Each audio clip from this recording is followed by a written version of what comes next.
you know my concerns about these devices, but you also know that I'm very open to kind of the evolution of the field and making the field a safer place for consumers, a more consistent place. The problem with FUE is, even though I've been the biggest proponent of FUE since its inception, is that there are so many variables when it comes to the procedure. And while consumers are really driven to this less invasive procedure, in my view, the vast majority of guys who are performing FUE on a consistent basis are, frankly, they're doing a lot of shit work. And I'm seeing more and more of that coming, into view because we are the clearinghouse for complaints. Now, I'm not saying the IHRS guys are doing shit work, but in general, I'm seeing a lot of really bad outcomes from guys who are just saying, you know what, I'm going to offer FUE in my practice now because it's something that I have to do in order to survive. But when it comes to making it more consistent, I think that, these devices, really have something to offer if they're in the right hands. You chose to go with the ARTAS. Let's talk about that a little bit.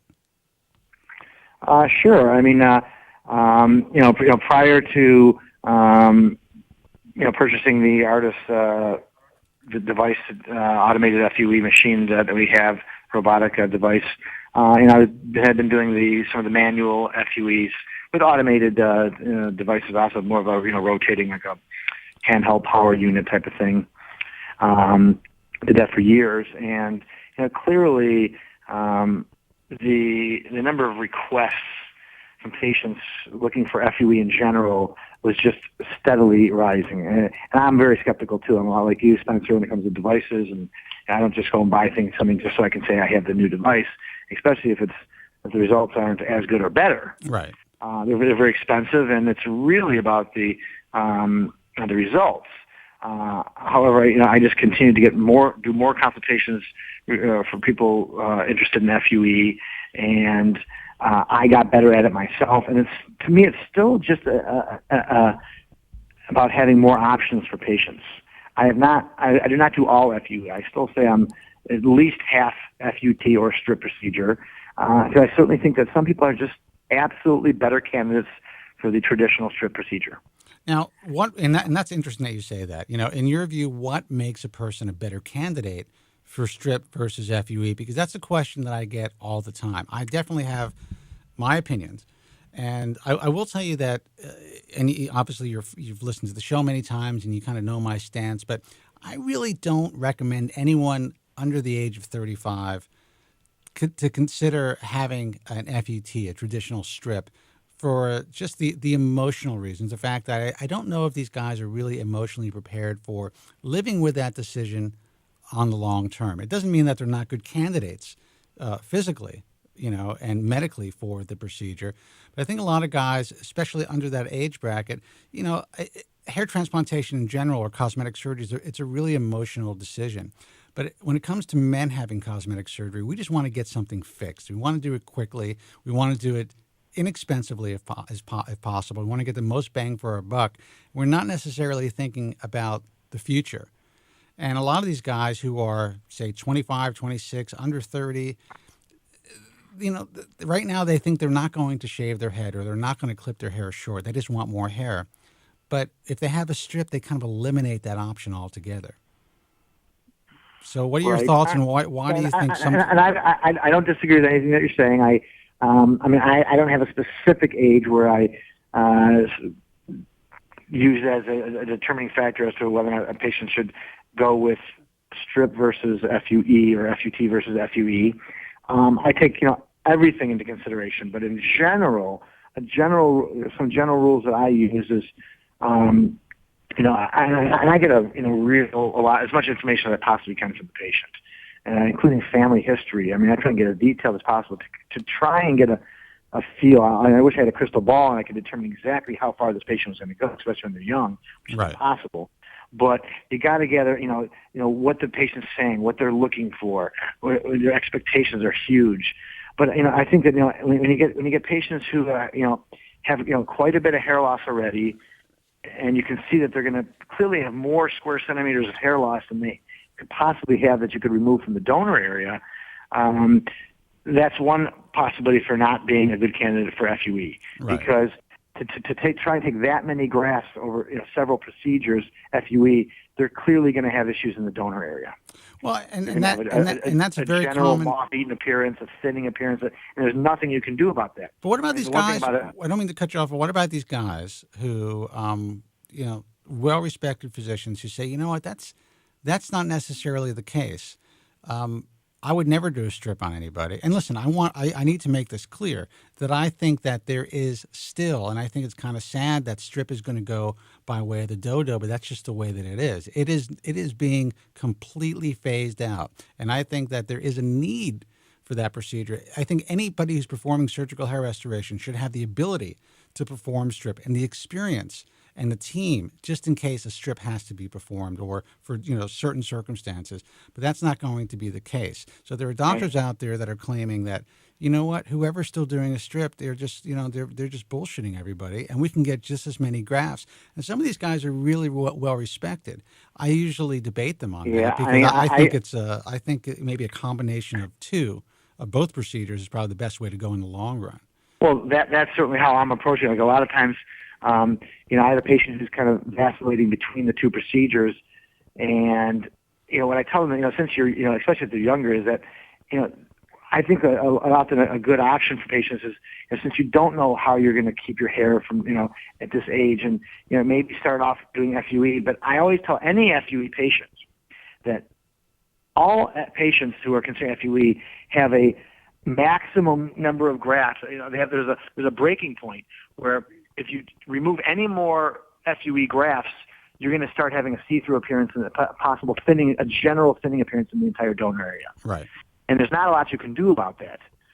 Even sometimes with longer hair, but that thinned down, it can be a problem. Whereas, having a linear scar, you may not like the scar, but you generally, the density above and below the scar is closer to what its normal density was because you never removed anything from it, and you would just have to wear your hair a little longer to cover it up. So you do have an option. But isn't that, as things are progressing, don't you find that to be more of a hard thing for prospective patients to reconcile, especially the younger guys? I think for younger patients, I agree that in younger patients, to start off doing FUEs now. But I tell the patient, like, for example, if the patient's name is Bob, I say, listen, Bob, I think we can do a couple of large FUE procedures, but at some point, if you continue to have more hair loss as you age, which most people do, and we continue to do FUE procedures, there might be a point where I have to tell you, I don't think we should do any more FUEs because those little tiny dot scars that were spread out at one point are starting to connect. There's no more places you can go. The little dots are starting to connect, and I'm afraid if we do another 1,000 or another 2,000, then you could have a general thinning appearance in the back. So, and at that point, you could still do a strip. But all that time that you were doing those FUEs, you still had the option to wear a much shorter hairstyle, and you didn't have the linear scar. Yeah, and actually, I think that's a great approach, by the way. But I mean, you gotta let them know that everyone has a limited commodity of donor. Now, obviously, the patient who has better density to begin with, you can take more away and not notice it missing. So I think if I get a patient that comes in that's got a decent amount of hair loss, and they're only average density to begin with, if you do a large FUE case, they're immediately below average density. Right. Even with one large procedure of 2,500 grafts or 2,000 or 3,000. So, people's breaking points, obviously they have to take into consideration how many grafts you think you're going to need to take from there, what kind of density they're starting with, how old they are. There's all these things you have to consider, but I just really try and be as honest as possible and say, look, you can do FUE. I think it's a good way to start, but at some point you might want to switch over. Maybe you'll be a little older and say, you know what, I'll wear my hair a little longer, but I really want more hair. It's okay if I have a little linear scar, but at least you'll be older and you'll recognize the consequences of that. You see, and I think that's, and I don't mean to cut you off, but I think that's a very honest approach. And sadly, even some of the good doctors out there, some of the guys that are really well respected, they're pushing FUE. They're basically saying, listen, this is it. Why would you want to have a strip scar if you can have FUE? And there's some guys who I really like and they're members of the IHRS and they're great at what they do. And I really think that is a misleading message. And I think that I agree. Yeah. I do agree. And it's concerning to some other doctors too, but we can't control how other doctors talk to their patients. And we have discussions at the international meetings. And, we make suggestions on how to approach patients, but you can't guarantee that the other doctors are going to go home and change their methods. All right, and you're right about it. But this is what's going to happen, and I think it's important that all the physicians who listen to this program on a weekly basis or are going to watch the replay, they have to understand that I see the writing on the wall. So the field is kind of going to be spread out. More and more guys are getting their hands on these devices. Sadly, a lot of guys are choosing some of the devices that I don't really think are great in everyone's hands. Listen, the NeoGraft is just a tool. If it's used correctly, and I'm going to mention a guy, we have him on the show all the time, Dr. Alan Bauman. He kind of, uses it in a different way. He doesn't utilize the suction. He uses it more as a motorized punch, and, he's getting some really excellent results. But most guys who are using it out of the box are utilizing the suction tube and, which can cause, according to a lot of experts, possible desiccation or drying of the grafts. There could be some problems with torsion and just issues with the grafts being mishandled. And I'm seeing a lot of these devices get into the hands of guys who really aren't experienced in surgical hair restoration. A lot of problems are coming down the pike, and I'm not going to say, I'm not going to say how many problems that I've seen so far, but I will tell you that the use of certain handheld devices, the use of devices like the NeoGraft, in the wrong hands, there could be a lot of issues. But I've really been, keeping a close eye on this, the way these surgeries have been going for me, the FUE cases, especially, that's what we're talking about here, over the last couple of years since I've had the ARTAS, and I was one of the first few to get the machine here in the States, or anywhere for that matter. I think I had the 7th machine ever made. Yeah. It's just, I think we're getting more consistent grafts. The grafts are in better condition. Well, the ARTAS is it's different. I think I don't mean to cut you off, but it's kind of different because it's not, at least as far as the extraction is concerned at this point, it is not user dependent. It is less. No, there is definitely a learning curve. Yeah. It's more about conserving time in between setup and learning how to work with the angles that the robot is entering the scalp, and the speed, the RPMs, the rotation speed of the device, whether or not you should use a smaller punch, a larger punch. That's interesting. Now there's options. Before there wasn't an option. Now they're starting to develop smaller and smaller punches. You guys now have a 0.9 millimeter. That's a big deal. That's been a huge improvement, and I think that was a big concern at first for the ARTAS, was that the holes were too big, and there was concern with that. So having that option is great. And there's another thing. There's another setting on the ARTAS, and a lot of people don't realize, is that the punch itself has two functions. It has a very sharp center that comes down first and makes a tiny little hole in the scalp, just where the follicle is, where the hair is exiting. And then, that's what we consider the puncture depth, the original puncture, and that can be controlled. You can control the depth of that. And then what happens is the outer ring around that is another little spinning little device. It's a dull punch, and it comes down after, and that's called the core depth.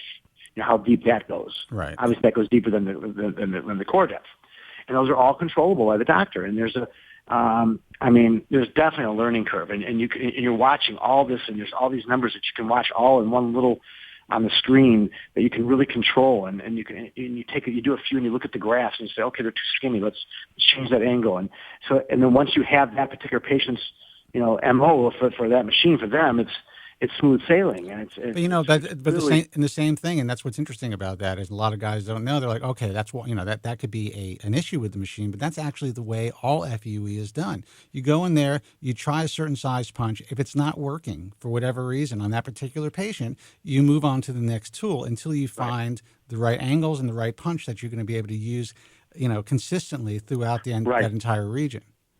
See, now one of the big things for me, the deciding factors going with the robotic device, was that I was even doing studies on my own FUE cases prior, and I was using something called the SAFE, Power Safe, the SAFE Scribe. Right. A very good unit. It was developed by Dr. James Harris, and a lot of doctors are using it, and I still think it's great. I still have it for certain circumstances, and I'll tell you what those are when I would use that instead of the ARTAS. Right.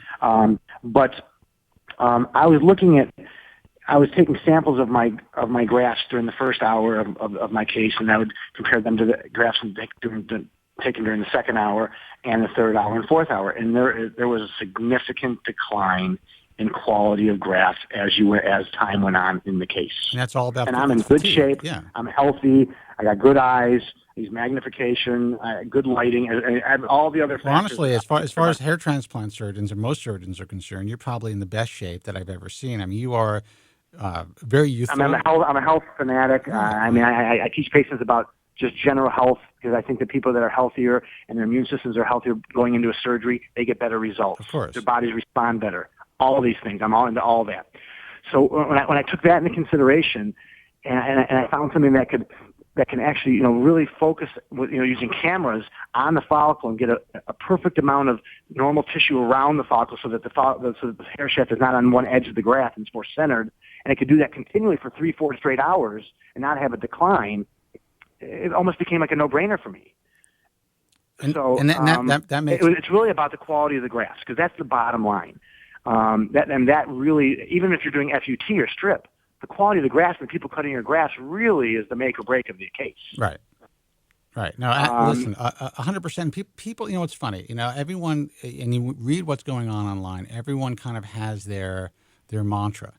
Every physician out there, even the good ones, and I hate to say it because it pisses people off, everyone's jockeying for position in the field. And I get that. It's a very entrepreneurial field, and so is, cosmetic surgery in general. But sure, but this would be bundled into the cosmetic surgery category. Absolutely. Right. But the truth is, I mean, the facts are the facts. Now, I am still trying to figure out exactly, I know where the field is going. I have to kind of figure out my direction. But what I'm seeing is there are certain devices being manufactured. Some are good, some are not so good, some just completely suck. But this is the wave of the future. This is what's happening in the field. And eventually more and more guys are going to, hair transplant surgeons are going to gravitate to one of these devices. A lot of guys are using the Safe Scribes. Some guys are using Cole's instrumentation. Some guys, bought Feller's years ago. More guys are now starting to look at the ARTAS. A lot of guys, like I said, are getting their hands on the NeoGraft, and sadly, a lot of guys outside of the hair world are getting their hands on the NeoGraft. But what consumers have to understand is that, at least at this point, all these other devices, for the most part, except for the ARTAS, are really user-dependent. So when you're talking about fatigue and you're talking about the quality of grafts going down throughout the course of the case, that is very important information for people to understand. I don't think it's really out there online. I don't think people really understand what it's about. It's a tremendous factor in the results of a procedure. I've been always, since I started with the ARTAS, which is made by a company called Restoration Robotics. To this point, I've been very impressed at the way they handle the sales of machines and how they send out engineers to be with these doctors for several months, doing several months worth of cases before they even let the doctor do it on their own. And I'm being utilized as an independent doctor for them, and they send me to Brazil and Asia and all these other for doctors that are getting the machine there who have been trained, but they want doctors who know what they're doing, sure. really know what they're doing to go in there and actually train them better because they're very, very concerned about the results of the surgeries that are coming out from cases that are done with their machine. Well, let me, and I think that's really important, and I'm glad that they're doing that. But what do you think about all the guys that are, and even forget about the ARTAS, I'm just talking about who are so resistant to the change, who are so resistant to even incorporating and really learning how to do FUE well in their practice. And believe me, there's still so many of them. Yeah, Spencer, in every field, there's always going to be people that are resistant to change. Some people are just afraid to make changes. It causes what they feel is going to be disruption. But I really feel like if you don't change, you don't grow. There's new things out there, and if something's better than what you're doing, you should welcome it. It's like in medicine, in all areas of life, you have to continue to learn. You can't know everything, and because there's people who know more than you do. And if you're not open to accept that knowledge and improve what you're doing and helping your patients, I think it's a disservice. Look, I feel the same way, and I'm very, I have been very dogmatic in the past about certain things, but I've also been, willing to open my mind and say, maybe I'm wrong. Maybe we do have to take a closer look at these devices. I came up, with 4 or 5 years ago, I was very, very, very concerned about what was happening with NeoGraft, and so were a lot of doctors. I end up putting my neck on the line and talking about it, and exposing what I believe to be some of the major issues with that particular device. And the doctors just kind of end up recoiling and then complaining 5 years later, saying, "Oh my God, everyone's getting the NeoGraft. What are we going to do?" And I think what's important is, listen, instead of complaining, learn to adapt. Learn, use the device. If it really stinks, then you're going to be able to tell people, what, I've tried this. It's not working. Right. It's not working in my practice. I'm pretty keen on what's going on in our field, and I don't know any of the other companies who make any of the automated FUE devices. I'm not even mentioning any names. Right.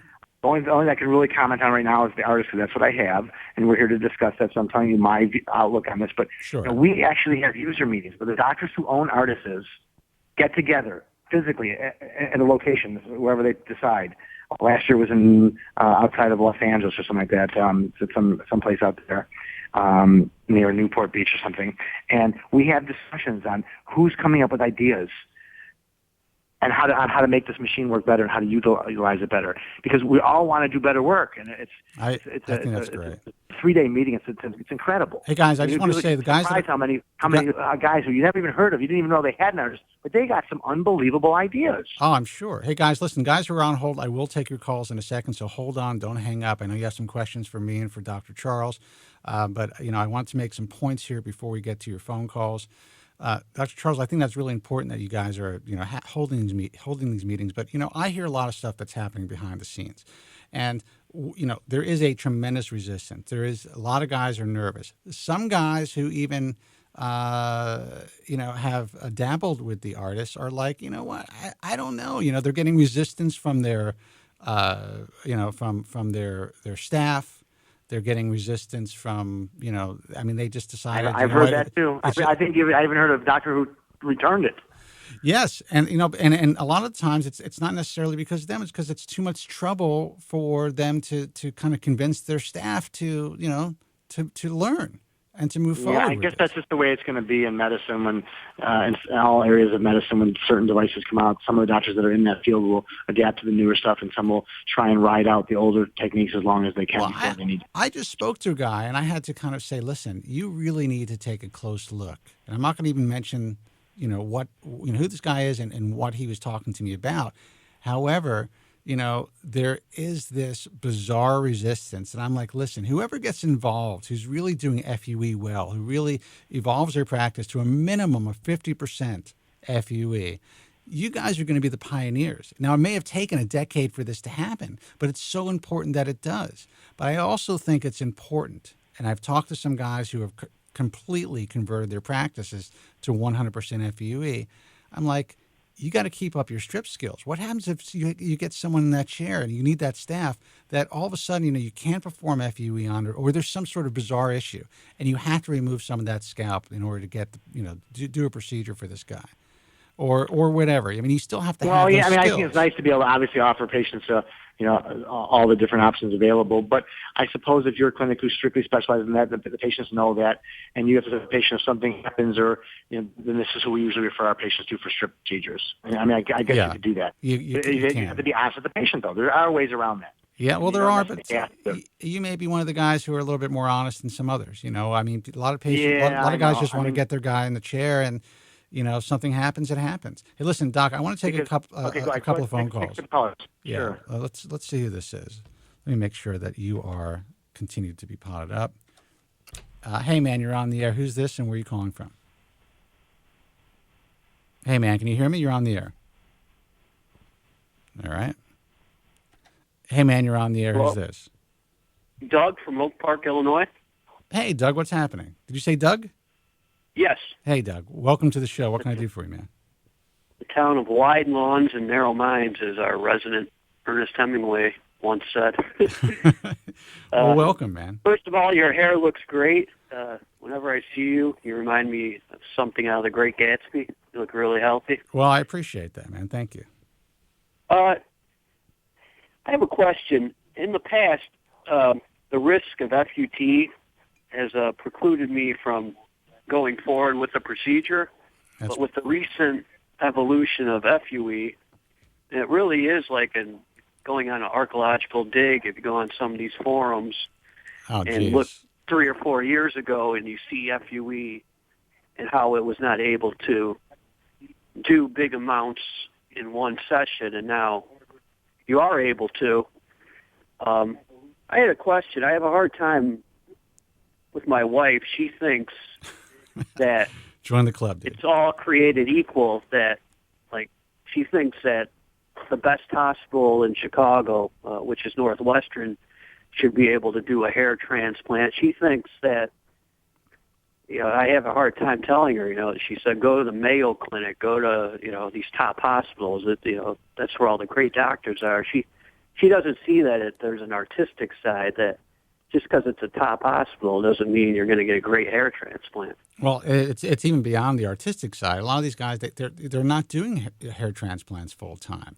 I know guys that will, and sadly, there's a guy here that advertises he's connected to UCLA, and the work is very, very mediocre. But because he has that affiliation, and because he really utilizes that affiliation, he will end up getting a lot of patients, or at least a lot of interest. Then people contact us through the IHRS, and we kind of just let them know, like, okay, go here, do your due diligence and learn what surgical hair restoration is really about. You should have your wife look at the replay of this broadcast, because sadly, while I know that she has great intentions, if you were to listen to her, the likelihood of you having a good outcome, it would be pretty slim to none, from just some cosmetic or plastic surgeon or dermatologist that says they can do hair transplants, unless they are somewhat well known in the field. Dr. Charles, what do you think about that? Well, I think that, obviously just because you're going to a top-notch hospital that may be affiliated with a very well-respected university doesn't necessarily mean they're going to have a doctor who can perform this type of highly specialized procedure. Now, that doesn't mean that all the doctors that are at these places aren't any good. I think it's kind of hit or miss, and you got to research the doctor, and you want to go to to get a hair transplant done by someone who does mainly hair transplants. Right. I think that no matter where they are, that could be a small boutique type of clinic, and the guy's been there for years and does very good work, or maybe a guy who is on faculty at a university, but his practice is predominantly hair transplants, and that's what he contributes to the university and their cosmetic surgery program, or their dermatology program, or their plastic surgery program. So I think it is possible, but I think that, just because it's a big university and a big name doctor or a big hospital does not necessarily mean you're going to get a good hair transplant. And listen, I think that's very diplomatic, but if I can be completely candid, very few guys who are really, who have like their practices in these hospitals, who don't have a separate hair transplant practice, guys who are just derms or are dabbling in hair transplantation, even if they've written a chapter or two in some hair transplant textbook, those are the guys, honestly, that I look at with a jaundiced eye, because I see so much bad work coming from these guys who have somehow built a name through the university and who haven't really been in the trenches and who haven't really practiced on their own in this really competitive world of surgical hair restoration. So I would tell your wife to, take a listen to this broadcast. All right. So you basically know that you have to do your research. You've been doing your research. You now are at a point where, all right, you're considering FUE because you're concerned about having strip. What's your hair loss situation like, and how old are you? I'm 38. Hair loss isn't too extensive. A little spotty mid-scalp, maybe 2,000 grafts, 1,500, 2,000 grafts I would need. Well, let me ask you, have you been assessed by somebody, or are you just kind of guesstimating? I'm just kind of guesstimating. Okay. Well, the thing is, I think it's obviously important for you to, get the advice and to go in for a consultation with a few really well-respected guys. You're in the Chicago area? And there's a couple of really good doctors in Chicago. They, at the very least, you go and you get a consultation. You let them determine if you have good donor hair, if you're a candidate for either procedure, FUE in particular, because that's what you're thinking about. Right. And then at that point, you can start doing some due diligence and researching and see if you want to maybe go somewhere else, or you could always you could always go back to that doctor, but to be able to have someone look at you, at least tell you kind of, what kind of candidate you are, what kind of density you have in your donor. That way, if you were going to seek out some online consultations or speak with some other doctors that weren't necessarily in Chicago, you'd have more information for them. Right, and I think that's good advice. And also, what about I didn't ask you if you're using Propecia yet. I've been on Propecia for 3 years. And how you doing on it? No side effects. Just pop it in the morning. I never think twice about it. And you think it stabilized your hair loss? Yeah, I do, and I actually think in the crown, it's actually grown a significant amount of hair. I love hearing this because there's so many guys who are so shit scared to take finasteride, and I gotta say that I'm not here to push this drug. I have no connection to the company. It is not in my best interest whatsoever to promote the use of Propecia or finasteride. But I think that there's so many guys who are doing themselves a great disservice based on a lot of the fear that's out there online. And when I hear a young guy that's on it, that's doing well on it, to me, you guys are the better candidates to go in for surgical hair restoration because at least you have a better opportunity of maintaining the hair that you have for a longer period of time. Now, Dr. Charles, I'm sure you get a lot of resistance. Absolutely. I mean, the stuff online definitely scares people, and I just always let people know that, especially you guys in your 20s and 30s where they still have a lot of hair to salvage, that you need to take a look at this. You need to reconsider. I know you probably heard some stuff online, or if you haven't, now you need to do your due diligence. But I have to let them know that this is an option for them. That at the same time you're considering fixing something, you should be thinking about: is there any way I can make it so it doesn't get worse? Right. Right. Listen, how do I navigate the white noise online? Do you have any advice how to? There's so many different opinions coming at you, and so quick and fast. It's kind of hard to. I'll give you some advice. I have one of the most trafficked hair loss forums in the world, and it's basically a quasi-private forum. So there's a lot of stuff that we do not allow to go on the forum, and for the fact that we make it private, the traffic is actually unbelievable. I tell people, take the information that you read on message forums with a grain of salt. Take a look at the doctors who are taking the time to post their images. Go on Bald Truth Talk and look at the list of physicians. But if someone is contacting you out of the blue, through forums or through, back in the forums or whatever, and they're telling you, I can do this for you, or I'm in the Chicago area or whatever it is, or if there are anonymous guys telling you what you need to do, or that I went to this person, but they're unable to really show you pictures or they're unwilling to meet, that eliminates a lot of the white noise that goes on the message forums. I think that there's a lot of shenanigans that go on in the forums. And frankly, I'm not going to say that our forum is perfect. We've caught a lot of guys doing a lot of bullshit. And we try to eliminate that, but they're not perfect. I think they're a great place to kind of learn, to gather information, but I wouldn't take direct advice from anybody on the message forums. I would say, see what you like. See look at the doctors who are doing some work that you think is good. Read the advice of others. You never know if they're real patients or not. But then contact the doctors. To me, the only way to really do your due diligence is to meet with the physician and to get his opinion, to get assessed like Dr. Charles recommended. And you're going to have a gut feeling. And then meet their patients if possible. If you're going to stay, do something that's close to home, they're going to have patients that you're going to be able to meet up with. And if they don't, to me, that's a red flag. Okay. So just take. That makes sense. Listen, and again, forum is part of my bread and butter. I love the fact that you guys spend all day on the forum. That's terrific. But the truth is, you got to take what's on there with a grain of salt. Dr. Charles, do you agree with that? Yeah, I agree. It's good, valuable information, and a lot of times you're going to hear a lot of similar stuff, and you're going to hear something that's completely off the wall. It's kind of like reading reviews for the doctors. If you're reading 100 reviews and 98 of them are pretty good, and there's 2 that are negative, most people are intelligent enough to say this doctor's probably doing good work, and you have a couple people that the odds are going to be that someone's going to be unhappy or trying to hurt this doctor, or it's a patient from another doctor that's trying to That's right. trying to bring this doctor down. So there's all you have to take a look at. You do have to take it with a grain of salt. There's nothing better than, me and a doctor. I mean, I do, Skype consultations. That's even doable. You send photos. You go in. You can talk to patients. All that should be available. I agree. I mean, especially for patients who just aren't really ready or they're not sure if they're ready or not. You shouldn't do surgery unless you feel really confident. Yeah, and listen. Don't rush into it.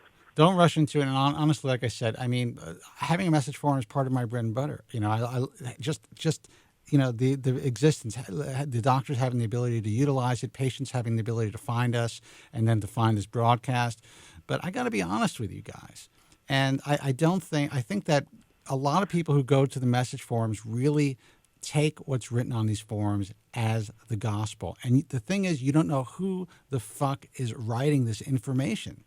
So you don't. Yeah, you don't know who's guiding you. You don't know. And the thing is, all these communities, everyone, and I think that we have a great community. Probably, I think, obviously it's mine, but we have the best community.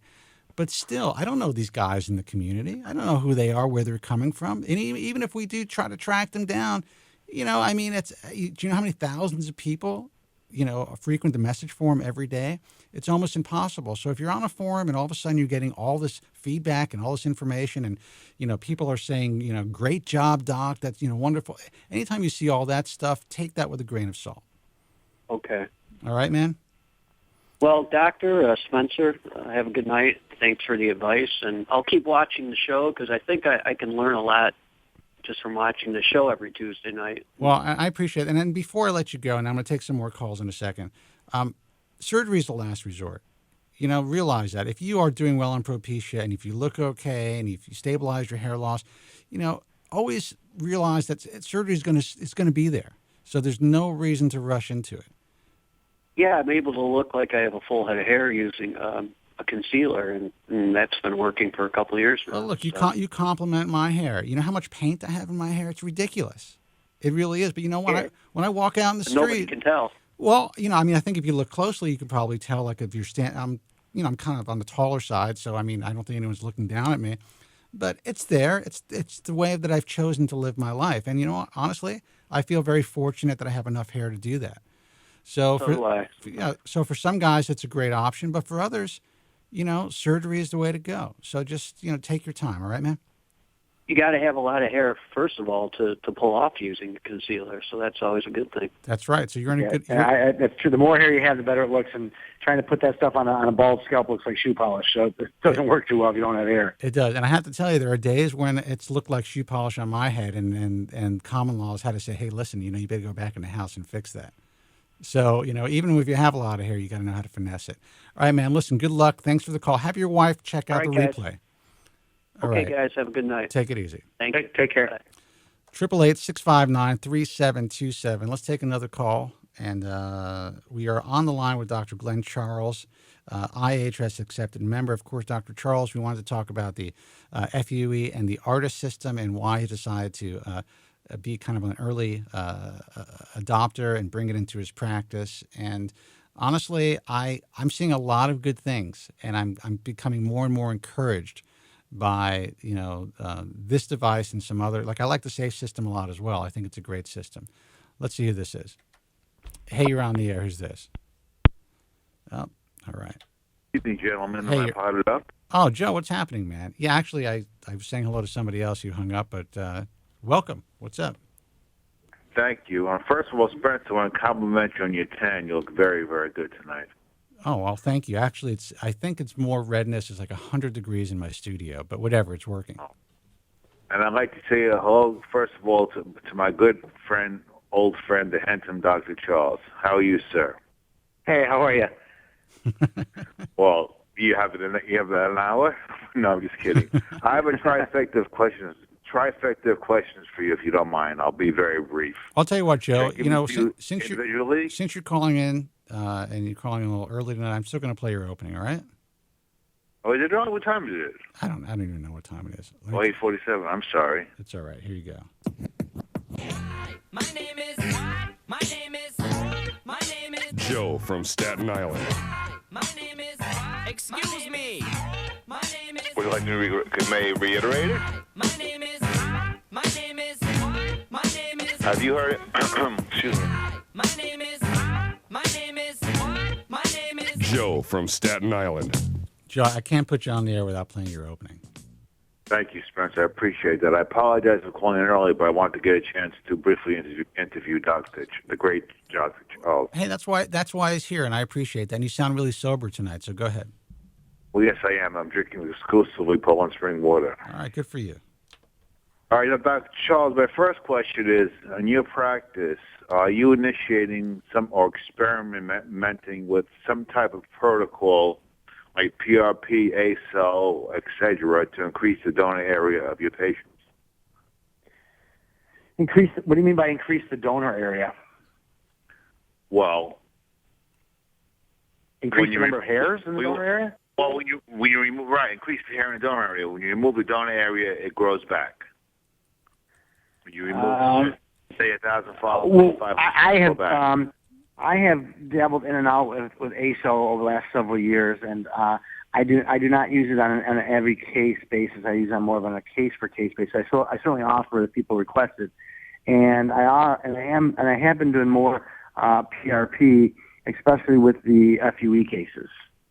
I have a couple new systems that I'm trying out right now, and different devices that do the different centrifuge systems that spin the PRP and get different concentrations of the platelets and the protein factors. So I do use that. I think I use it more for graft survival and to try to increase survival rates. Now, listen, before I let Dr. Charles go, he's been on the air for an hour with us. You have any more questions for him? Well, could I take one more follow-up? Have I just take one quick question? Yeah. This also has to do with Dr. Cole, and I need your opinion on this, Dr. Charles, if you don't mind, sir. Okay. Dr. Cole was also claiming, and Dr. Yates, fabulous results using beard hair. What is your opinion on that, very briefly? I think that of the options for body hair transplants, beard hair probably is the most sturdy, and you probably would get the highest yield taking follicles from that area and putting them somewhere on the scalp. I'm not a big fan of body hair transplants in general, although I can't say that nobody is a candidate for that. I think that it's definitely more of a last resort option for people who really don't have any donor left on their scalp, and probably would be for smaller scale cases. But I think that in the right set of hands, and certainly Dr. Cole is on top of the game as far as FUE is concerned with the device he's using. And like Spencer did say earlier, all the devices could be potentially pretty good in the right set of hands. Right. So I think that it is quite possible that they're having good success, relatively good success. Now, I don't know if that, because I didn't read the specific studies or his comments, I don't know if that means good success compared to most other body hair transplants, like hair taken from compared to chest or arm or back or whatever, if it's just good compared to that, or if it's just good and is comparable to FUE from scalp to scalp. That I don't know. Well, I couldn't comment on that. I know guys like Dr. Prasanga and some other guys are having some really good success as well using beard hair. But, again, there's limitations when it comes to using beard hair. There are some guys who are going to be more susceptible to, visible scarring, even in the same hands, even using the same size punches as other guys. So there's definitely some limitations. I don't know how many, what's the largest beard hair case that you've read about, Joe? Well, as you know, I interviewed Dr. Cole's representative, forgot his first name, 35 years after he goes on. Sure. He told me they've done 4,000 graft cases on a guy's beard. Wow! I didn't even know. I didn't even know someone's face was that large that you could even do that. My goodness. Yeah. That's what he first told me. Let's just say I wouldn't have wanted to do 4,000 beard hairs on somebody, because that'd be one hell of a long day. Yeah. But he didn't say it was done in one day. He said, I'm sorry, the total was 4,000. And the guy has no visible scarring after 4,000 grafts removed from his face? That's what he told me. Yeah. His representative.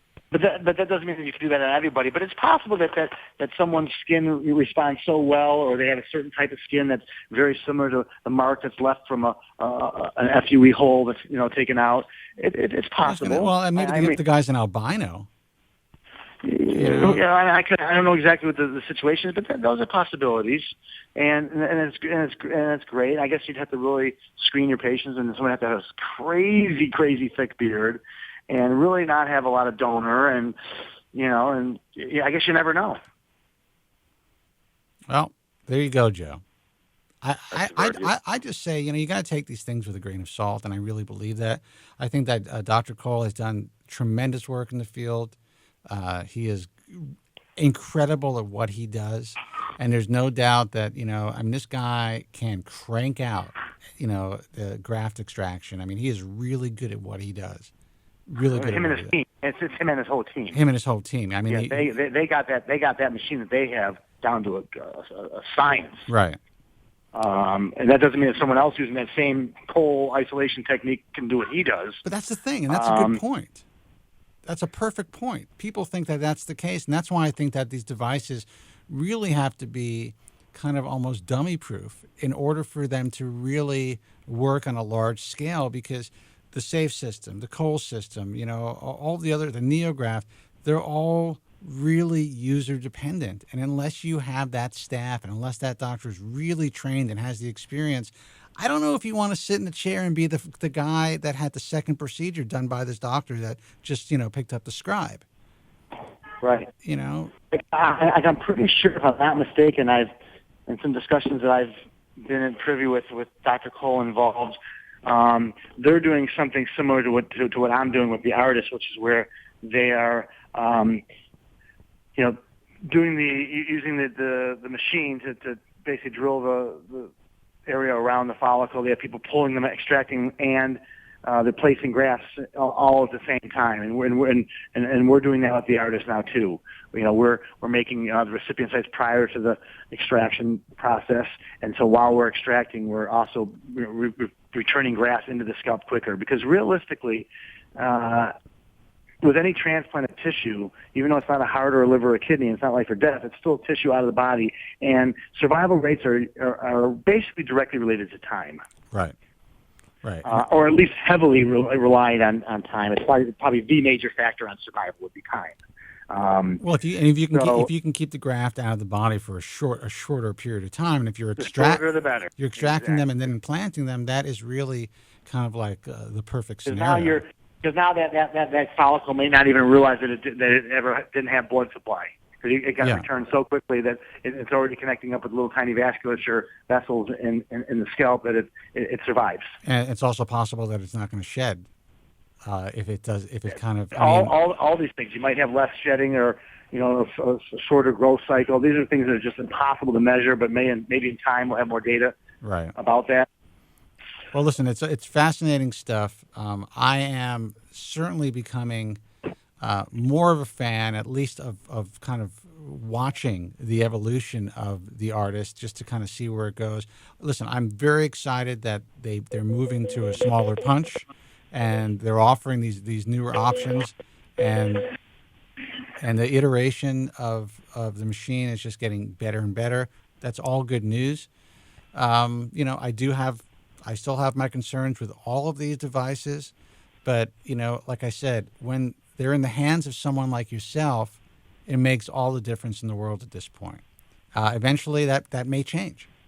It may just get to the point where, this machine is doing such an incredible job that, there could be a training period for the physician. The learning curve could be much shorter. The techs will have to learn how to do a certain aspect of the procedure. And then, more people could have more successful, consistent outcomes. But I think that could take some time. We'll see. So, Dr. Charles, you still there? Or did I lose you? Okay. I want to thank you for coming on board tonight. You can contact Dr. Charles directly. You can go to the IHRS website at ihrs.org. Dr. Charles, why don't you give out your websites? My website is www.charleshair.com. I always answer questions. I get people from a lot of the different forums, and especially census forum there, just that send me personal questions and emails and reviewing photos and all different stuff. And I'm very open to that. It's about education, and I'm a firm believer in karma, and I think that And the more positive energy you send out there, the more you get back. I agree. And listen, I good luck with the artists. I'm excited to see how things evolve, and I'm going to be watching all the guys that are kind of the early adopters of it, because I really do believe that this is the future of the industry. And I'm not necessarily saying that particular robot is the future, but this whole way of creating a more consistent method of extracting high quality intact grafts. I think that's the future. So, I wouldn't be entirely surprised if another company sometime in the near future comes out with another robot to compete against the artists. That's the way this world works. I could almost guarantee it. No matter what people think, that's there's some company in China right now that's probably working on something that is going to be similar. There's a bunch of really smart people working on a computer program right now. That's right. Somewhere. That's right. All right, Doc. Listen, thanks for your time. I'm going to let you go. Hey, Joe, take it easy, buddy, and thank you very much, Spencer. And I'll come back. I'll come back soon. Absolutely. You're always welcome. Great position. Take care. Friend. All right. Take care. Okay. Guys, 888-659-3727. That's 888-659-3727. I actually hung up on Joe, so Joe, feel free to call back. I apologize for that. 888-659-3727. I'm going to take a quick break. Again, I want to thank Dr. Glenn Charles, accepted IAHS member, for joining us today. I'm keeping a close eye on what's happening in the evolution of the field. There's a lot of resistance. There's a lot of guys that are contacting me saying, hey, you know what? You can't let these devices come into the field because, they're going to get into the wrong hands and yada, yada, yada. Listen, I'm the first guy that said that. 5 years ago, when I was letting these guys know that, you know what?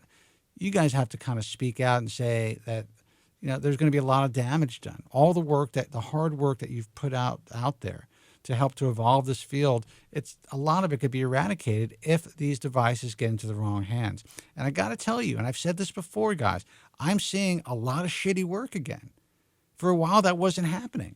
I'm seeing a lot of shitty FUE because more and more people are getting involved. And I'm not just saying, they're getting the NeoGraft, but they're getting other handheld devices that are being sold at the ISHRS meeting or through other companies, and, guys who have no training at all are just saying, I'm going to buy one of these powered drills and this is what people want. I'm going to offer FUE. How hard can it be? And then they find out when their unhappy patients come back knocking on their door saying, look what the fuck you did to me. I'm going to take a quick break. I hope that's Joe. Yeah, I think Joe's back on the line. When I come back, I will take some more phone calls. It's 888-659-3727. I'm Spencer Kobren. You're listening to and watching The Bald Truth. Stay with us. The man who's helping to make hair loss history. They wish to cure us, but I say we are the cure. It's Spencer David Kobren. I just noticed something that in one of your interviews with John Candy, I believe, it looked like an older interview, you had less hair than you have today. How do you explain that? I don't wear a wig, sir. Paint your bald spot? What bald spot? You paint your bald spot? I don't know what you're talking about, sir. My hair grows. You paint your bald spot? I don't have a bald spot. How come you had less hair on the tape?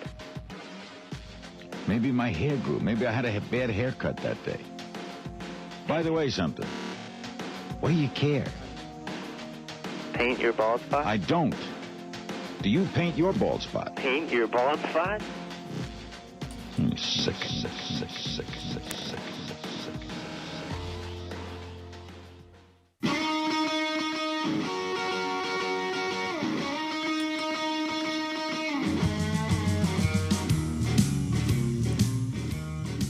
The sad thing is that I actually do pay my bald spot. It's really not that sad. It is what it is. It's what I do. It's what I do to survive as far as, emotionally, and it's how I feel comfortable in my own skin. And you know what? Fuck it if anybody really makes a big issue out of it. Normally they don't. It's kind of weird at first when you tell somebody because they can't. It's hard for them to really conceptualize because they think of Ron Popeil's GLH. But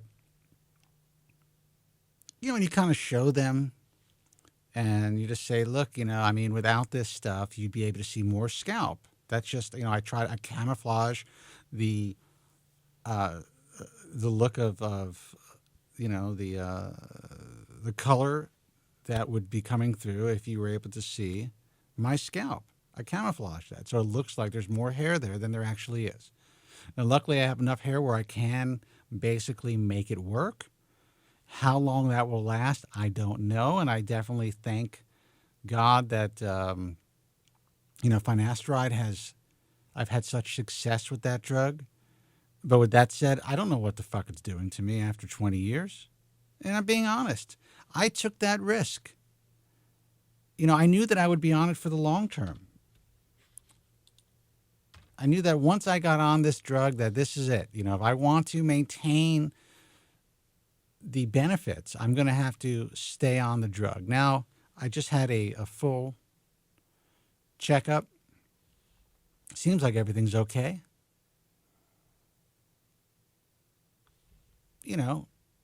To my knowledge, I have no problem sexually. I'd have to ask, common law if she feels differently. But I don't think that would have anything to do with finasteride. And, I've been on this for over 20 years. I have to credit the drug for this entire operation, for everything that I do. That's the reason that I'm here. That's the reason that you have heard me on the radio and seen this broadcast for 17 years. It's the reason I wrote my first book. It's the reason I founded the American Hair Loss Association and the IHRS. It's because I had success with this drug. And then it gave me time to kind of step back and think and say, you know what, shit, this industry is so fucked up. I want to try to do something about it. I want to try to get the safest possible information out to the general public, the general hair loss public.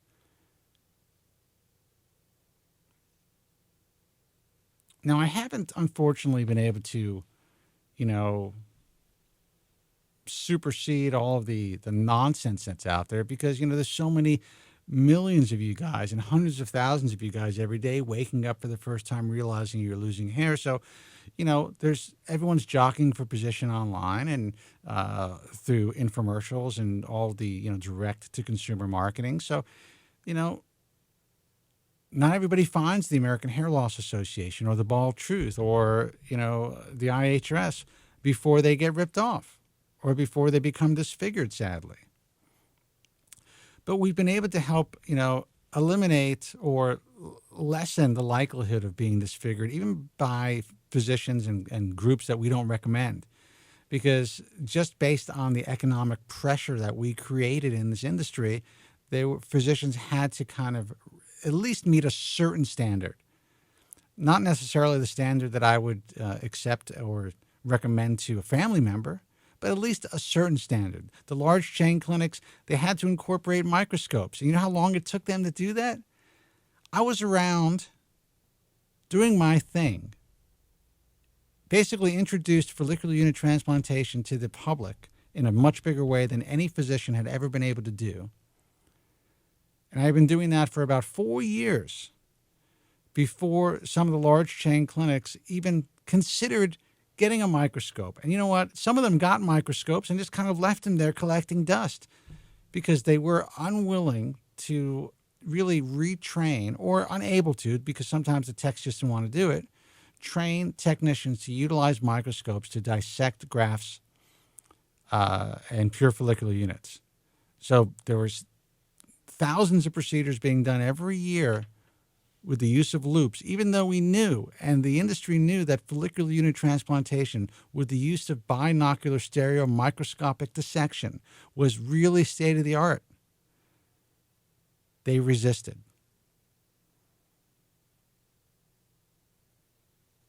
And when I introduced the Woods technique to doctors back in 1999 and 2000,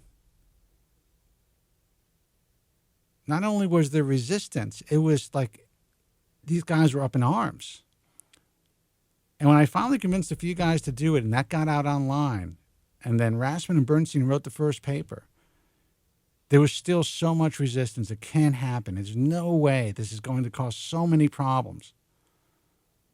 It's an impossibility to do this procedures consistently. So it's been over 10 years, and there's still resistance. And the consumer, not only does the consumer want it, but physicians realize, you know what, this is now a viable option. This is something that can literally change lives, that could give guys who are not candidates for traditional hair transplantation the opportunity to have a hair transplant, and also give the guys the opportunity who would never consider getting their head cut open to consider having surgery, which broadens the field, which is good for everybody. And as far as things have evolved, there's still resistance. I was on the phone today with somebody who is so resistant to changing their practice, to evolving their practice, who really believes that, you know, why should I offer something else when I'm so good at, you know, I'm providing such great results doing this one particular procedure? And I told him straight out, I said, A, you could help a lot more people if you're able to offer this and put this in your toolbox. And realistically, you're going to become a dinosaur. No matter how well respected you are online, no matter how great you are at what you do, no matter how many incredible results you show to the public, you're not going to be able to compete. So you really ought to incorporate this into your practice. You have the skill, you have the ability, a guy like you who has the wherewithal to learn how to do this procedure as well, if not better, than a lot of guys who have been performing it for years, needs to get involved. Fucking guy still hemming and hawing when I hung up. So what's really important is that you guys who are watching this broadcast, you guys who are on the forum, you got to even take sometimes what the physicians say with a grain of salt. I still believe that strip is needed. I still believe that it's a procedure that, you know, yields tremendous results for the right candidate. Dr. Charles, you know, is not too keen on like basically making an age cutoff. But the reason my cutoff was 35 is because I think that, you know, after the age of 35, I mean, up to that point, especially guys, because we're really immature. I'm almost 50, and I'm like a 12-year-old in many respects. I know what you guys are thinking. That's just nasty, but and unkind. But you guys just need to educate yourselves and know that, you know, there's a reason for everything. There's a reason why a doctor is going to say something. And I think a doctor has to come to you with a balanced perspective and say, listen, we offer both procedures. This is why we offer this procedure, and this is what we can do utilizing this procedure. And this is the limitations that are involved with this particular procedure. And this is how we do this procedure, and here's a list of limitations and benefits. And guide you in a direction saying, you know what, I think you might be a better candidate for this or for that. But kind of, you have to understand the reasoning behind it. If a guy is promoting FUE, and you think that you're a good candidate for FUE, or maybe you've been to another doctor who said they can do FUE on you, and this particular doctor is saying, you know what, you're going to be a much better candidate for strip. It's going to be less expensive for you.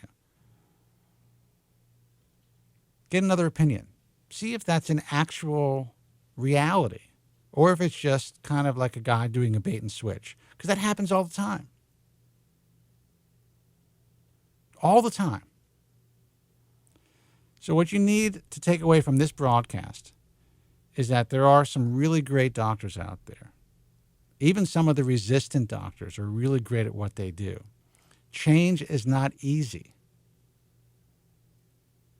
But if you come across somebody who is so resistant to change, ask yourself why. Is it really because they believe that this way of doing things is in your best interest, your personal best interest?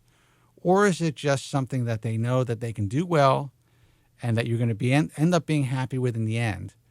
But it's not what you really were thinking of. It's not what you thought of, going in. You thought you wanted to have the freedom of not having that linear scar. And that's why I think the younger guys can be talked into it. And I'm not saying it is a bad thing. I'm just saying you have to be prepared for the long-term consequences. And if you are not, don't do it. 888-659-3727 is the toll-free number. Now, I got 2 917 guys on the line, so I'm going to see who this is. Maybe it's Joe. I don't know. Hey, you're on the air. Who's this? Hey, no, it's not. It's not John. It's Mike from New York. Hey, Mike from New York. What's happening? No, nothing. I spoke to you a bunch of times. I'm the one who had a kid and jumped off the Propecia before I had my baby. I remember you. Yeah. So what's going on now? What's up with you? Nothing. Same old. I think I've really hit a turning point and with my hair loss and a turning point in a good way. No, I mean not in a good way. I mean what I've been able to do is for the longest time, even I got off Propecia maybe 2 years ago, and the hair loss has been gradual since then. And again, I don't, I mentioned this to you last time. I don't know if the hair loss would have come while still on Propecia. I have absolutely no idea. But the hair loss has been somewhat gradual, and then I think what happens is once you start losing hair, when you get thinner at certain spots, then obviously the more you lose, it gets it looks even worse and worse. And I've been able to cover it up pretty well over the last couple of years, and I have curly hair, and then now I'm at the mode where I really can't do the curls anymore. I'm kind of straightening my hair out a bit, and it's kind of affecting me in a negative way. Well, let me ask you: did you? I think I remember you saying that you were getting back on the Propecia. So the last conversation we had was me debating whether I wanted to do it or not, and my fear, I mentioned that had I read up on all the stuff I had read up when I got off of it, I probably wouldn't have got on it in the first place. Right. Even though I had a lot of success with it, very little side effects. I think the only thing is I had some sensitivity in the breast area, but nothing major. But I've been afraid to go back on it, and then the wife is, talking about kid number 2. Right. So now I definitely don't want to go back on it in case we go down that route again. And you know what? I admire that, and I think that's a smart choice, even though, the data shows that there's been no, birth defects from, anyone who's had children, guys who've been on Propecia and their wives have been impregnated. But I get it. I would do the same thing.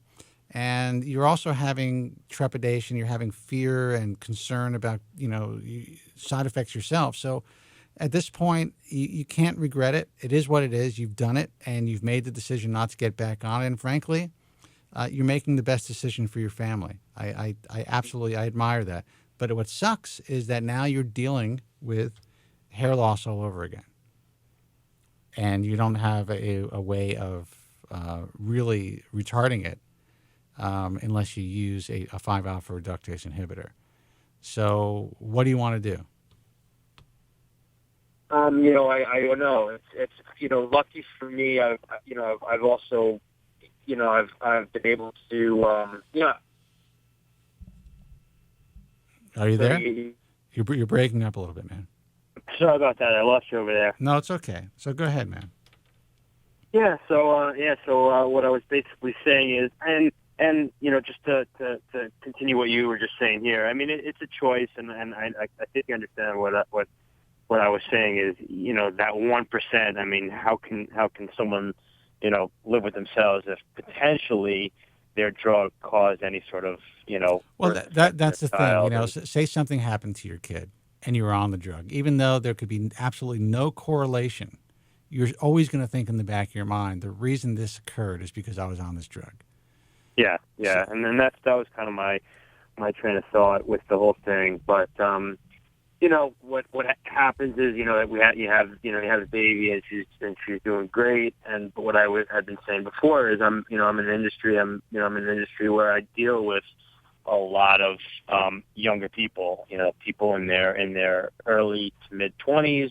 Right. And you kind of need your youth, and that's what my concern is now is that as I mentioned before, I've really had to change the styling of my hair. My hair as curly hair has been my signature thing, my entire life, and now that's gone, and I'm losing it in such a way in the front where it's getting tougher and tougher and tougher to hide. Well, let me ask you this: you're married. Yeah. You're considering having a second kid. How old are you now? I'm 38. Okay, you're 38 years old. Happy marriage, I'm assuming, because you're going to have another kid. Mm-hmm. So, Yes. I mean, would you consider wearing a partial hair system or trying something like that out, where you can kind of like slowly integrate more hair and to the general public, to people at work, to people in your life besides your wife, or maybe close family members? They'll never know, especially if it's done well. Would that be something you'd even consider? I mean, I've done a tiny bit of research on it. Not even research, just I think I looked up Hair Club for Men just to see what that was, and you're probably not even referring to anything like that. And yeah, well, I would say that's one place that I would certainly not recommend. Yeah. But I've been told that it's just a major maintenance type of thing. It will be a significant maintenance, but there are ways to, this is the thing. When you join these clubs, whatever it is, you go to one of these shops, you're kind of like locked into these situations where you have to go every couple of weeks to have it, redone and all this stuff. The truth is, unless you really learn how to do things yourself and learn how to finesse it yourself and learn how to reattach and tack and, re-glue the hairline, when you need it to be done, then it's going to be such a tremendous undertaking, because you have to kind of make time to go to this salon and you're afraid to go away and all this stuff. What I've learned from guys who have contacted me over the years and from companies that have contacted me who obviously want to be a part of what we do, if you learn how to do things yourself and you purchase the hair online, it could be a relatively inexpensive and really effective way to deal with your hair loss. But there's a learning curve. Things aren't always going to be perfect, and you have to be aware that it's not your own hair. Now, it could look like your own hair, but if you can't deal with that psychologically, then you got to kind of move on. But I don't think that's. Yeah, the only reason I suggest it is because you're married and you're obviously very concerned about the way you look, not only for yourself but for your job. So that's the easiest fix right there. Your next thing is to go for surgery, and then that's a process. Yeah, and I don't know if you remember, we talked about that last time. And I did go to Durham and forget what's True and Durham.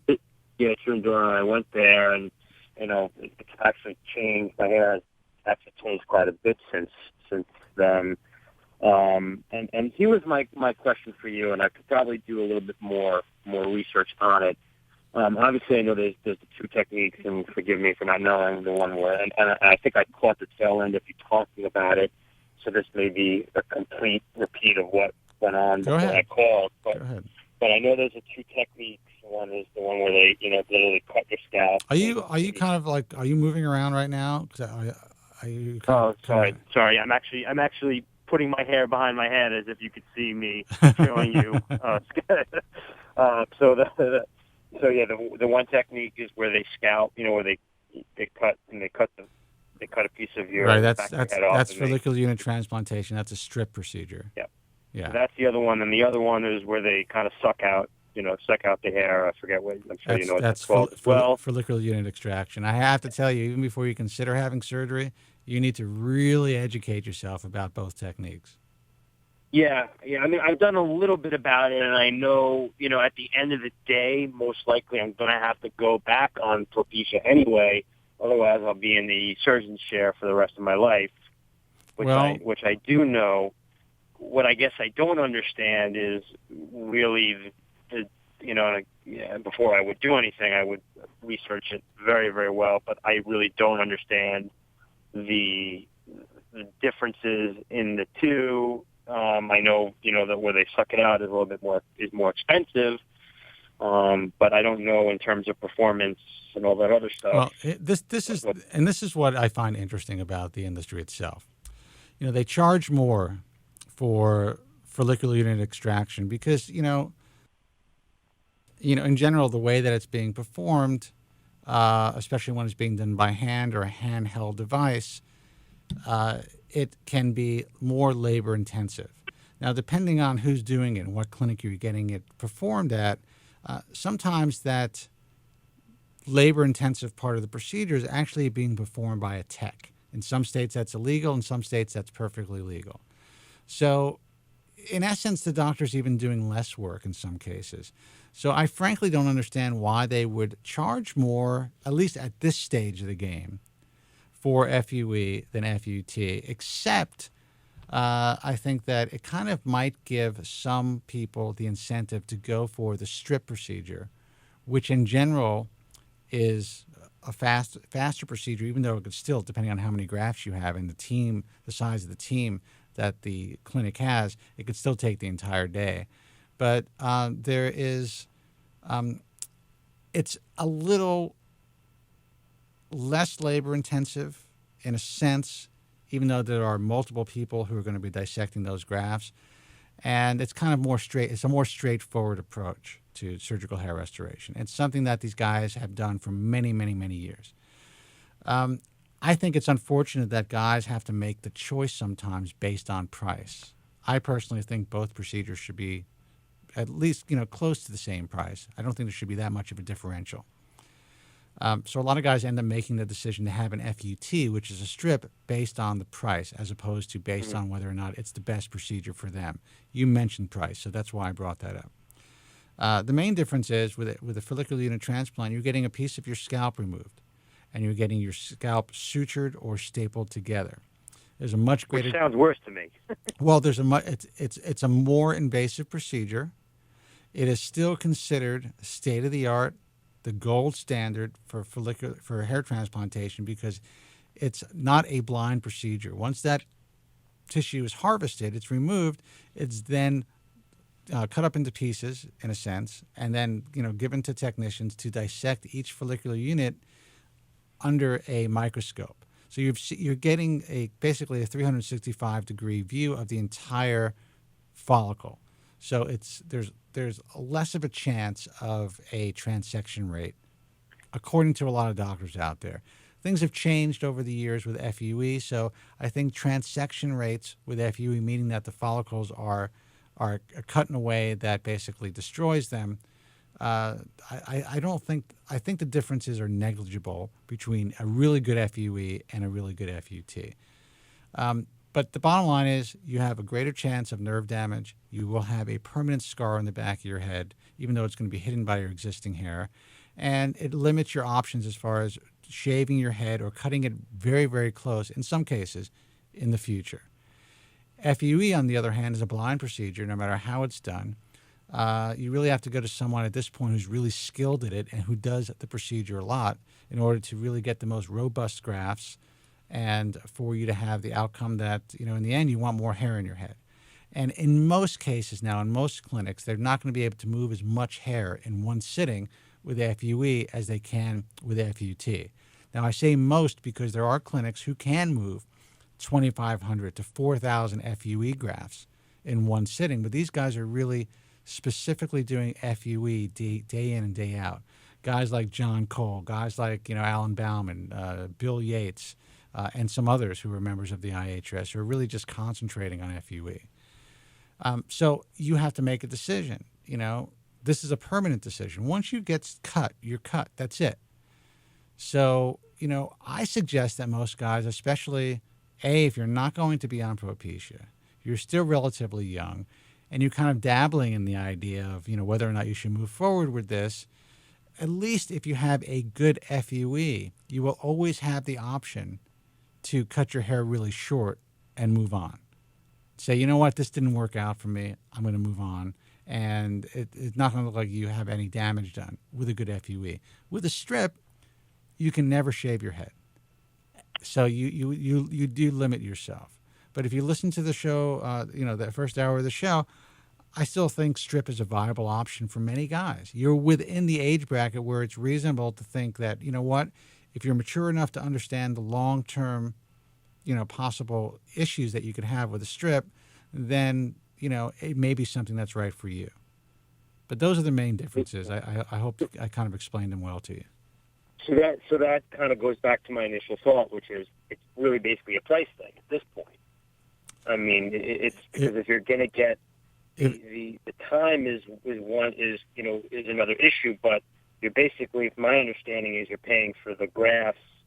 So whether it's one session or two sessions, I got a price for 1,000 grafts FUE and 1,000 grafts SUT.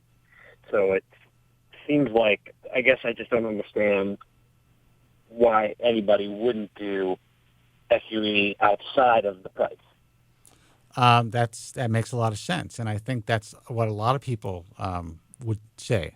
Why wouldn't I do something that's less invasive, that provides me with the potential to kind of just say, look, I lost my money, but I'm 45 now, and I think I'm ready to shave my head. You'll be able to do that. Depending on how many grafts you move, you can still, depending on what size punch they use, have some, minute little kind of pinprick scars in the back of your head. So if you shave it completely to the bone and you get a suntan, it's possible you're going to kind of have like a speckling effect on the back of your head. But, the vast majority of guys who, kind of clip their hair, they're not going to shave it to the bone anyway. So most guys don't have to worry about that. So you're right. That's where it's interesting. Why would someone choose something more invasive as opposed to something less invasive unless there was a price differential? And as far as the consumer is concerned, that's why they usually make that decision. Also, a lot of doctors will tell you that, we get better grafts in general using strip. Now, I would say in general that's true. But with some of the newer techniques and some of the guys that are really specializing in FUE, if you go to a guy who really specializes in FUE, in my view, the grafts can be just as robust as with a traditional strip. And with something like the ARTAS, for instance, especially now that they're using a smaller punch, which is a 0.9, I've seen these grafts, and they're beautifully, perfectly formed, intact follicular units that are being extracted by this machine. So, depending on the person, depending on the clinic, there's really not that differential. So then it still comes down to price. So that's really your call. In the end, this is how I kind of look at it. I drive an expensive car. And the reason I drive an expensive car is not because I think I need a status symbol at this stage in my life, but I have this thing about safety. I have this thing about kind of feeling like I am the safest possible car on the road. And if, say, the lease payment on that car costs me an extra $500 a month compared to a similar car that I'd be just as happy in, I end up, spending that extra money because I don't want to be in a hospital someday saying, you know what, shit, I wish I spent the extra $500 a month on this vehicle, which could have really, kept me out of the situation. I don't want to see guys make the decision to have a strip procedure just based on price. You have to go in with your eyes open and say, you know what, I want this for a particular reason. I believe that I'm going to get a better yield based on, on this information, and I believe that it's a better procedure for me. I don't think you should make a decision to have cosmetic surgery based on price. Mm-hmm. And I'll listen on demand or on the replay, but were you really talking about, the FUE procedure? Because, again, I want to hear what you have to say about results with it and if they're similar to FUT. I was. Listen, and it's important that everyone knows this, and I think most people do. I have gone out there and I bang my drum saying that, follicular unit transplantation is the gold standard, and that, you really can't get the most bang for your buck just with FUE. If you need to move a tremendous amount of hair, then I believe a combination of both procedures is the best way to go. But I think that if you are, concerned about scarring, if you're concerned about, if this is actually for you, if you're going to go for the long haul, if you're going to need a lot of work done, then you may not want to commit to having a long surgical scar on the back of your head for your first procedure. You might want to go FUE first, and, FUT is always going to be there. That strip is always going to be available to you. Mm-hmm. Okay. So, that's kind of like the way that I think now, even though you're at the age that you are, and I do believe that FUT could be an incredible procedure, which is follicular unit transplantation. I think unless you're really aware of what you're getting into, then you should kind of back off and do something less invasive. Okay. Yeah, I won't do anything. I'm sure we'll talk again before I even do anything anywhere close to either one of them. But all right, man. Well, listen, I wish you the best of luck. I have to get off the air in a couple of minutes. I'm going to say goodnight to everybody. Thanks, Nelson. All right, you take care of yourself, all right? Take care of it. All right, good luck. Bye-bye. Joe, could I have given the guy any better advice? I'm really doing my best. No, you gave him excellent advice, but the bottom line is that he has to make the decision himself. I guess what bothers me most, and I'm gonna say goodnight in a second, is that there's this price differential that's created in the field. Now, at this point, I guess I can probably change that in time, but that's just the way that it's set. And the guys that are entering FUE have decided to charge more for it because, yes, it's more labor intensive now, but that can change. And you know what?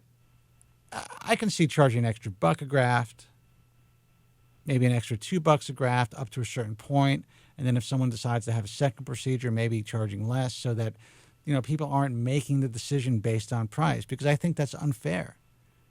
It's unfair because you're making someone choose either to have a less invasive procedure that may not create the same yield in your hands as a strip, but at the very least you're going to cause less harm if something goes wrong, or to dive right in and have your head cut open just based on price, as opposed to I'm making a decision based on what I think is best for me. That's kind of what turns me off about it.